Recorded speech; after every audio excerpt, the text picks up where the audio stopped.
امین والصلاة والسلام علی سید المرسلین اما بعد فاعوذ باللہ من الشیطان الرجیم بسم اللہ الرحمن الرحیم الصلاة والسلام علیک یا رسول اللہ وعلی آلک واصحابک یا حبیب اللہ الصلاة والسلام علیک یا نبی اللہ وعلی آلک واصحابک یا نور اللہ۔ میٹھے میٹھے اسلامی بھائیوں اور مدنی چینل کے ناظرین، الحمدللہ آج ایک بار پھر بہت ہی خوبصورت سلسلہ جس کا نام ہے یہ شان ہے ان کے غلاموں کی، اس خوبصورت سلسلے میں آج کس عظیم ہستی کی شان کو بیان کرنا ہے۔ آج ہم بات کریں گے ام المومنین حضرت خدیجۃ الکبریٰ رضی اللہ تعالی عنہا کی۔ آپ وہ مبارک ہستی ہیں کہ جن کا ذکر بہت خوبصورت انداز میں احادیث میں ملتا ہے، سیرت کی کتابوں میں ملتا ہے۔ نبی پاک علیہ الصلوۃ والسلام کی سب سے پہلی زوجہ ہونے کا شرف آپ کو حاصل ہوا۔ ہم سب کی ماں ہیں، مومنین کی ماں ہیں، اور کیا مقام ہے ان کی سیرت اس قدر خوبصورت ہے کہ جتنی بار پڑھیں ایمان تازہ ہوتا ہے۔ مگر اس سے پہلے کہ شان خدیجۃ الکبریٰ رضی اللہ تعالی عنہا سنیں، مدنی چینل کے ناظرین کو میں آج بہت بہت بہت مبارکباد پیش کرنا چاہتا ہوں، چونکہ آج یہ سلسلہ 10 رمضان المبارک کو آپ سن رہے ہیں، اور 10 رمضان المبارک مدنی چینل کی گویا سالگرہ ہے۔ مدنی چینل 10 رمضان المبارک کو شروع ہوا تھا، اور الحمدللہ آج مدنی چینل کو ماشاءاللہ 11 سال ہونے کو آئے ہیں، تو مدنی چینل کے ناظرین کو مبارک ہو۔ اور ویسے دیکھا جائے تو میڈیا کی تاریخ میں اتنے تھوڑے عرصے میں اتنی بڑی کامیابی حاصل کرنا یہ رب عز و جل کی خاص رحمت ہے، نبی پاک علیہ الصلوۃ والسلام کی خاص نظر عنایت ہے، امیر اہل سنت کے اخلاص کا وہ زبردست نتیجہ ہے کہ آج دنیا کے کونے کونے میں مدنی چینل کو بہت شوق سے دیکھا جاتا ہے۔ ہمارا مدنی چینل اردو کے ساتھ ساتھ انگلش اور بنگلہ زبان میں، اور اس کے ساتھ ساتھ مختلف لینگویجز میں ڈبنگ کی صورت میں دنیا بھر میں دیکھا جاتا ہے۔ امید ہے آپ بھی مدنی چینل سے بہت کچھ سیکھتے چلے جا رہے ہوں گے۔ مدنی چینل دیکھنے کی دعوت دیجئے، جتنے دیکھنے والے، جتنے ویور بڑھیں گے انشاءاللہ اتنے اللہ کی رحمت سے امید ہے نیک بننے والے، نمازی بننے والے، گناہوں کو چھوڑنے والے بھی بڑھتے چلے جائیں گے۔ تو آج بات کرتے ہیں اس عظیم ہستی کی جن کی عمر مبارک میرے آقا علیہ الصلوۃ والسلام سے کم و بیش 15 سال زیادہ ہے۔ نبی پاک علیہ الصلوۃ والسلام عام الفیل جس سال کو کہا جاتا ہے، بڑا خوبصورت واقعہ جس میں ہاتھیوں کی پوری فوج کے ذریعے کعبے کو گرانے کے لیے ابرہہ نے حملہ کیا تھا، اور اللہ نے کنکریوں کے ذریعے انہیں تباہ و برباد کیا۔ دنیا بھر کو گویا پیغام دے دیا کہ رب جب چاہے جیسے چاہے اپنی قدرت کا نظارہ دکھا سکتا ہے۔ اور اس عظیم واقعے کے 55 دن بعد میرے آقا مدینے والے مصطفیٰ صلی اللہ تعالی علیہ وسلم اس دنیا میں تشریف لائے۔ بی بی خدیجۃ الکبریٰ رضی اللہ تعالی عنہا نبی پاک کے دنیا میں تشریف لانے سے، بظاہر تشریف لانے سے 15 سال پہلے آپ کی ولادت ہوتی ہے۔ آپ کا جو نسب نامہ ہے وہ کس طریقے سے ہے کہ آپ کا نام خدیجہ، والد کا نام خویلد، اور آپ کی والدہ کا نام فاطمہ ہے۔ اب بڑا خوبصورت جو کنیکشن ہوا نبی پاک علیہ الصلوۃ والسلام سے، یہ تعلق کیسے ہوا وہ بھی آپ کو بتاتے ہیں۔ یاد رہے کہ آپ کی کنیت ام القاسم اور ام ہند ہے۔ آپ کے القابات بڑے شاندار ہیں، سب سے مشہور تو لقب کبریٰ ہے، اور یہ اتنا مشہور ہو گیا کہ آپ کے نام کا ہی گویا حصہ بن گیا، خدیجۃ الکبریٰ رضی اللہ تعالی عنہا آپ کو کہا جاتا ہے۔ ایک اور مشہور لقب طاہرہ ہے، اسی طرح آپ کو سیدہ قریش بھی کہا جاتا ہے، ایک لقب صدیقہ بھی ہے۔ سبحان اللہ۔ آپ رضی اللہ تعالی عنہا، آپ کی جو ازدواجی زندگی ہے، 2 مرتبہ یاد رہے کہ آپ کی شادی ہو چکی تھی۔ پہلے ابو حالہ بن زرارہ تمیمی سے آپ کی شادی ہوئی، اس کے فوت ہو جانے کے بعد عتیق بن عابد مخزومی سے آپ کی شادی ہوئی۔ جب یہ بھی وفات پا گیا تو بڑے بڑے رؤسائے قریش نے، بڑے بڑے امیر لوگوں نے آپ کو شادی کا پیغام بھیجا، مگر آپ نے کسی کا پیغام قبول نہیں کیا اور اپنی اولاد کے ساتھ زندگی بسر کرنے لگی۔ یاد رہے کہ حضرت خدیجہ بڑی مالدار خاتون تھی، زبردست بزنس بھی کرتی تھی، اور اس زمانے میں عرب کے لوگ شام میں اپنا مال بیچنے کے لیے لوگوں کو بھیجا کرتے تھے، اور ان کو بھی کچھ نفع دیا کرتے تھے۔ کاروبار کے 2 طریقے تھے کہ آپ مداربت کے طور پر بھی مال دیا کرتی تھی، یعنی انویسٹمنٹ کے طور پر بھی مال دیا کرتی تھی، اور آپ جو ہے مزدور بھی لوگوں کو ہائر کر کے مزدوری پر بھی لوگوں کو اپنے مال کے ساتھ، اپنے سامان کے اونٹوں کے ساتھ شام بھیجا کرتی تھی۔ تو ایسا اتنا بڑا بزنس تھا کہ پورے قریش کے جتنے اونٹ ہوتے تھے، پورے قریش کا جتنا بڑا قافلہ ہوتا تھا، حضرت خدیجہ کا اکیلا اتنا بڑا قافلہ تجارت کے لیے جایا کرتا۔ تو آپ کو ہر وقت دیانت دار امین لوگوں کی حاجت رہتی تھی۔ اچھا، اب نبی پاک علیہ الصلوۃ والسلام سبحان اللہ اس پورے معاشرے میں، اس پورے دور میں امین اور صادق کے نام سے مشہور تھے۔ آپ کی نبی پاک علیہ الصلوۃ والسلام کی آپ کہیے کہ ریاضت کا، نبی پاک کی سچائی کا، پیارے آقا کے زہد و تقوی کا چرچا تھا۔ اتنی امانت داری مشہور تھی۔ اب نبی پاک علیہ الصلوۃ والسلام سے ابو طالب نے، آپ کے چچا نے درخواست کی کہ غربت کے دن ہیں، مال و دولت کی کمی ہے۔ حالانکہ ابو طالب جانتے تھے کہ نبی پاک کو کہیں شام کے یہودیوں کی طرف سے، وہاں کے غیر مسلموں کی طرف سے کوئی نقصان نہ پہنچ جائے، مگر آپ نے نبی پاک سے عرض کی کہ چونکہ اب ہماری معاشی کیفیت تھوڑی کمزور ہے تو حضرت خدیجہ کے طرف آپ جائیے، ان سے بات کیجئے، وہ اپنے قافلوں کے لیے امانت دار اور دیانت دار لوگوں کی تلاش میں رہتی ہیں۔ نبی پاک علیہ الصلوۃ والسلام نے رابطہ کیا اور بخوشی حضرت خدیجہ نے نبی پاک علیہ الصلوۃ والسلام کے ساتھ گویا ایک کانٹریکٹ کر لیا، ایک منافع کی مقدار طے کر لی گئی کہ اس سفر کے بعد اتنا آپ کو منافع دیا جائے گا۔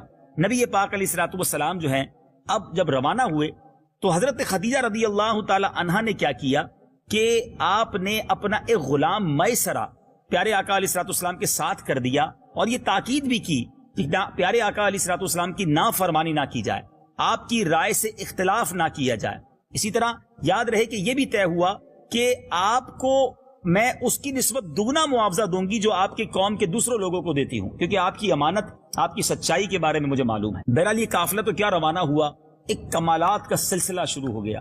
نبی پاک علیہ الصلوۃ والسلام جہاں جاتے بادل آپ کو سایہ کرتے، دھوپ کے اندر فرشتے آپ پر سایہ فگن ہو جایا کرتے۔ آپ نے جب مال بیچنا شروع کیا تو اتنا منافع ہوا، میسرہ کہتے میں نے زندگی میں کبھی اتنا منافع نہیں دیکھا۔ نبی پاک کی برکتیں گویا ظاہر ہونا شروع ہو گئی، اور جو غلام میسرہ تھا، جو حضرت خدیجہ کا گویا نمائندہ تھا، مگر وہ گویا نبی پاک کا غلام بن کر رہ گیا۔ پیارے آقا کا جو انداز تھا، نبی پاک پر جو رحمتوں کا نزول تھا، جو برکتوں کا ظہور اس نے دیکھا، سبحان اللہ۔ اب یہاں ایک بڑا عجیب اور تاریخی واقعہ ہوا، وہ یہ ہوا کہ نبی پاک علیہ الصلوۃ والسلام جب شام پہنچے تو انہوں نے بصرہ کے بازار میں ایک درخت کے سائے تلے آرام کیا۔ قریبی ایک عیسائی راہب نستور اس کی عبادت گاہ تھی، تو جب اس راہب جو میسرہ کو پہلے بھی جانتے تھے، انہوں نے میسرہ کو دیکھا تو کہنے لگے، اے میسرہ، اس درخت کے نیچے پڑاؤ کرنے والے کون ہیں؟ میسرہ نے کہا کہ حرم والوں میں سے قریش کے ہی ایک فرد ہیں۔ راہب نے کہا، اس درخت کے سائے میں نبی کے سوا آج تک کوئی نہیں ٹھہرا۔ پھر پوچھا کہ ان کی آنکھوں میں سرخی ہے؟ میسرہ نے کہا ہاں ہے، اور وہ کبھی ختم نہیں ہوتی۔ تو راہب نے کہا، یہی ہیں، یہی وہ آخری نبی ہیں۔ اے کاش میں آپ علیہ الصلوۃ والسلام کو اس وقت پا سکوں جب آپ کو اعلان نبوت کا حکم ہوگا۔ ایک روایت میں ہے کہ جب راہب نے نبی پاک علیہ الصلوۃ والسلام پر بادل کو سایہ فگن دیکھا، بادل کا سایہ دیکھا، تو گھبرا کر پوچھا، تم کون ہو؟ حضرت میسرہ نے جواب دیا کہ میں حضرت خدیجہ کا غلام ہوں۔ پھر وہ نبی پاک علیہ الصلوۃ والسلام کے پاس آیا اور آپ علیہ الصلوۃ والسلام کے سر اقدس اور قدمین شریفین کو بوسہ دیتے ہوئے کہنے لگا، میں آپ پر ایمان لاتا ہوں اور گواہی دیتا ہوں آپ وہی ہیں جن کا اللہ نے تورات شریف میں ذکر فرمایا ہے۔ پھر کہا، اے محمد صلی اللہ تعالی علیہ وسلم، میں نے آپ میں ایک علامت کے سوا باقی سب علامات دیکھ لی ہیں، آپ میرے سامنے اپنے کندھوں سے کپڑا ہٹائیے تاکہ میں وہ علامت بھی دیکھ سکوں۔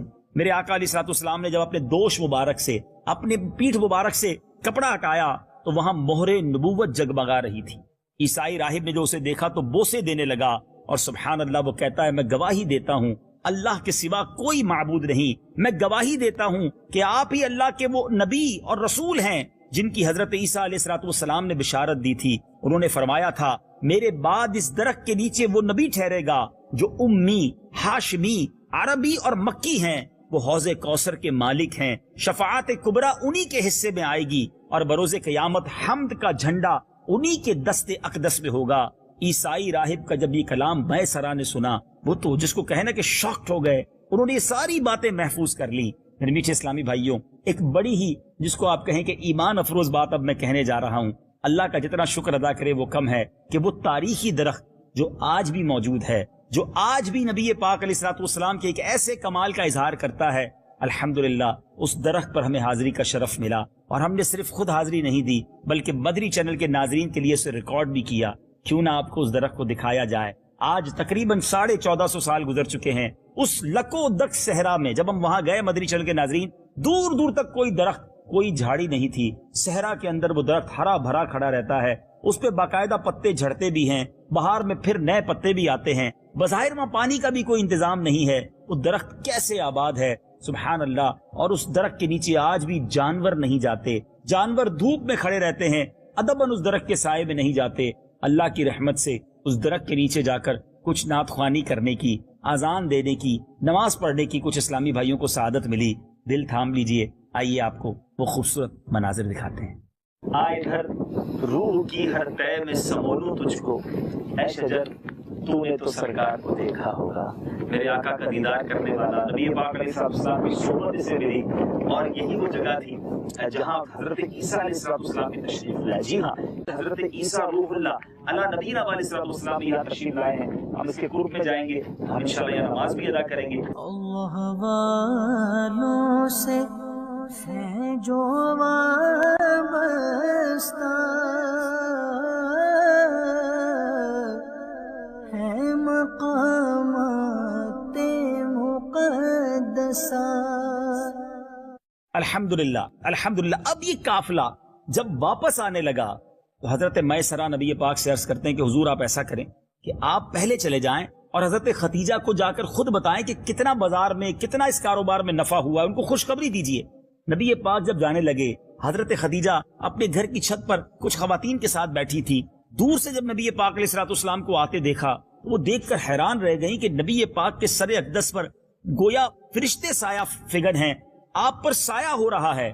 بہت غور سے دیکھا، نبی پاک تشریف لائے، اور اس کے بعد جب حضرت میسرہ آئے اور انہوں نے آ کر حضرت خدیجہ کو وہ سارے واقعات سنائے کہ قدم قدم پر کس طرح ان کی برکتیں ظاہر ہوئیں، اس راہب نے کیا کہا تھا، تو اب حضرت خدیجہ رضی اللہ تعالی عنہا نے گویا یہ جان لیا کہ آپ اللہ کے نبی ہیں، اعلان نبوت فرمانے والے ہیں۔ اب اس واقعے کی تصدیق کے لیے حضرت خدیجہ رضی اللہ تعالی عنہا کے جو چچازاد بھائی ورقہ بن نوفل تھے، انہوں نے دین عیسائیت اختیار کر لیا تھا، آسمانی کتب کا مطالعہ بھی کیا تھا، ایک بڑے عالم تھے۔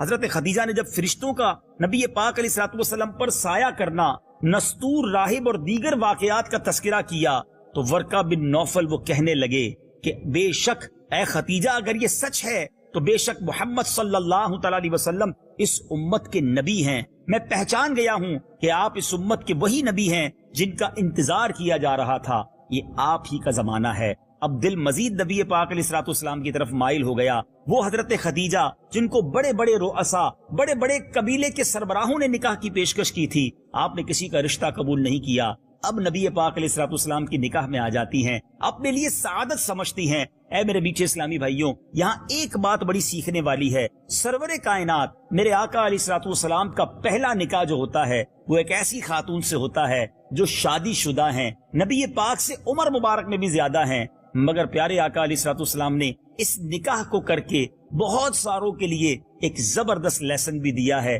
کہ بعض اوقات اپنے سے زیادہ عمر کی خاتون سے کوئی شادی کرنا نہیں چاہتا، کسی بیوہ سے لوگ شادی کرنے کو معاذ اللہ اپنے لیے کمتر سمجھتے ہیں، ایسا نہیں ہے۔ میرے آقا علیہ السلام کی سیرت کتنی پاکیزہ، کتنی خیر خواہی والی اور کیسی تقوی والی ہے کہ اپنے سے بڑی عمر کی خاتون، ایک ایسی خاتون جو پہلے شادی شدہ رہ چکی ہیں، آپ بیوہ ہیں، لیکن سبحان اللہ نبی پاک کا پہلا نکاح ان کے ساتھ ہوتا ہے، اور پھر یہ جوڑا کتنا مبارک ہے، سبحان اللہ۔ حضرت خدیجہ رضی اللہ تعالی عنہا ہی وہ ہستی ہیں جن کے یہاں خاتون جنت بی بی فاطمہ الزہرا رضی اللہ تعالی عنہا کی ولادت ہوتی ہے۔ میرے آقا کی جگر کا جو ٹکڑا جنہیں کہا گیا، بی بی فاطمہ کی والدہ، اور دوسرے لفظوں میں حسنین کریمین رضی اللہ تعالی عنہا کی جو نانی جان ہیں، وہ حضرت خدیجہ رضی اللہ تعالی عنہا بنتی ہیں۔ سبحان اللہ، وہ کیسی ماں ہیں جن کی بیٹی جنتی عورتوں کی سردار اور جن کے نواسے جو ہیں وہ جنتی نوجوانوں کے سردار، سبحان اللہ۔ اب میرے میٹھے اسلامی بھائیوں، حضرت خدیجہ رضی اللہ تعالیٰ عنہ نبی پاک کی بڑی خدمت گزاری کرتی، پیارے آقا کا بڑا حوصلہ بڑھاتی۔ اب وہ وقت آ گیا کہ جب پیارے آقا علیہ السلام نے اعلان نبوت فرمایا۔ اعلان نبوت تو کیا فرمانا تھا، لوگوں کو اللہ کی طرف تو کیا بلانا تھا۔ وہ شخصیت جو امین تھے، جو صادق تھے، جو لوگوں کے دلوں کے تارے تھے، اب وہاں ظلم و ستم کی آندھیاں چلنے لگی۔ اب نبی پاک پر گویا ستم کے، ظلم کے پتھر برسائے جانے لگے، تانے دینے لگے لوگ۔ پیارے آقا کے لیے راہیں مشکل کر دی گئیں۔ حضرت خدیجہ ہر حال میں نبی پاک کے ساتھ رہی، بلکہ جب پہلی وحی کا نزول ہوا، یاد رکھیے گا پیارے آقا علیہ السلام پر غار حرا میں جب پہلی وحی نازل ہوئی، اس وقت میرے آقا علیہ السلام جو ہیں ان کے قلب اقدس پر گویا ایک کپ کپی تاری تھی۔ آپ گھر تشریف لائے تو بی بی خدیجہ رضی اللہ تعالی عنہا جو ہے انہوں نے کیا خوبصورت طریقے سے نبی پاک کی دل جوئی کا سامان کیا۔ آپ نے کہا بخدا اللہ عز و جل کبھی آپ کو رسوا نہ کرے گا کیونکہ آپ صلہ رحمی کرنے والے، کمزوروں کا بوجھ اٹھانے والے، محتاجوں کے لیے کماتے ہیں، مہمان کی ضیافت کرتے ہیں، راہ حق میں مصائب برداشت کرتے ہیں۔ پھر آپ نبی پاک علیہ الصلوۃ والسلام کو ورقہ بن نوفل کے پاس لے جاتی ہیں، اور جب نبی پاک علیہ الصلوۃ والسلام کا یہ سارا واقعہ ورقہ بن نوفل کو سنایا گیا، ورقہ بن نوفل نے کہا، اے بھتیجے آپ کیا دیکھتے ہیں؟ پیارے آقا علیہ الصلوۃ والسلام نے جو دیکھا انہیں بتا دیا۔ اس پر ورقہ نے کہا، یہ وہی فرشتہ ہے کہ جسے اللہ نے موسیٰ علیہ الصلوۃ والسلام پر اتارا تھا۔ اے کاش ان دنوں میں جوان ہوتا، اے کاش میں اس وقت زندہ رہتا کہ آپ کی قوم آپ کو نکالے گی۔ رسول اللہ صلی اللہ تعالی علیہ وسلم نے دریافت فرمایا، کیا میری قوم مجھے نکالے گی؟ کہا ہاں، جب بھی کوئی شخص یہ چیز لے کر آیا جیسی آپ لائے ہیں تو اس سے دشمنی کی گئی۔ اگر مجھے آپ کا وہ زمانہ نصیب ہوا تو آپ کی بھرپور مدد کروں گا۔ سبحان اللہ، نبی پاک کو دلاسا دینے والی، آقا کی گویا مدد کرنے والی، نبی پاک علیہ الصلوۃ والسلام کی غم گسار ساتھی حضرت خدیجہ الکبریٰ رضی اللہ تعالی عنہا ہیں۔ یہاں ناظرین ایک اور بات بتاتا چلوں، اس سیرت سے ہماری اسلامی بہنوں کو درس ملتا ہے کہ جب شوہر، جب بچوں کا والد کسی تکلیف میں ہو، کسی پریشانی میں ہو، تو زوجہ کا کام، بچوں کی امی کا کام ان کو سپورٹ کرنا ہے، حوصلہ بڑھانا ہے، اور یہ حضرت خدیجہ کی زندگی سے ہمیں سیکھنے کو ملتا ہے۔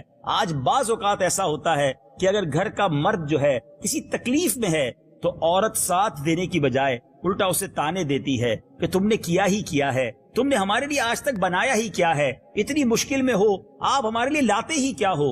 انسان گھر میں بھی پریشان ہو اور باہر بھی پریشان ہو، پھر اس کی زندگی بہت مشکل ہو جاتی ہے۔ میری بہنیں یاد رکھیں، اگر آپ کے گھر والے کسی وجہ سے، کاروبار کی وجہ سے، جاب کی وجہ سے، یا اطراف کے کچھ معاملات کی وجہ سے پریشان ہیں، آپ انہیں پریشان کم از کم نہ کریں، انہیں حوصلہ دیں۔ ایک شخص ٹوٹ کر رہ جاتا ہے جب اسے گھر میں بھی ٹینشن ہو اور باہر بھی ٹینشن ہو۔ یقین کریں، اگر گھر میں سکھ ہے نا، انسان ساری دنیا سے لڑ سکتا ہے، ساری دنیا کے معاملات کو نپٹ سکتا ہے، لیکن اگر گھر میں سکون نہ ہو تو ہم نے بعض اوقات لوگوں کو خودکشیاں کرتے ہوئے دیکھا، بعض اوقات گھروں کو ٹوٹتے ہوئے دیکھا، بعض اوقات گھر سے بیزار ہو کر برے کاموں میں، شراب کی طرف، برے کاموں کی طرف لوگوں کو جاتے دیکھا۔ اگر آپ چاہتی ہیں کہ آپ کا گھر خوشیوں کا گہوارہ بن جائے، اپنے گھر کے مرد حضرات کو سپورٹ کیجئے، حوصلہ بڑھائیے، تکلیف میں دل نہ توڑیے۔ آپ ساتھ کھڑے رہ گئے، انشاءاللہ بڑے بڑے طوفان کا مقابلہ وہ کر لیں گے۔ تو بہرحال نبی پاک ان سے کتنی محبت فرماتے۔ حضرت خدیجہ کے انتقال کے بعد بھی بی بی عائشہ صدیقہ رضی اللہ تعالی عنہا فرماتی ہیں کہ میرے آقا کئی بار بات بات پر، موقع موقع پر حضرت خدیجہ کو یاد کیا کرتے۔ حضرت عائشہ کبھی کبھی نبی پاک علیہ الصلوۃ والسلام کی بارگاہ میں عرض بھی کیا کرتی کہ آپ آج بھی خدیجہ کو یاد کرتے ہیں؟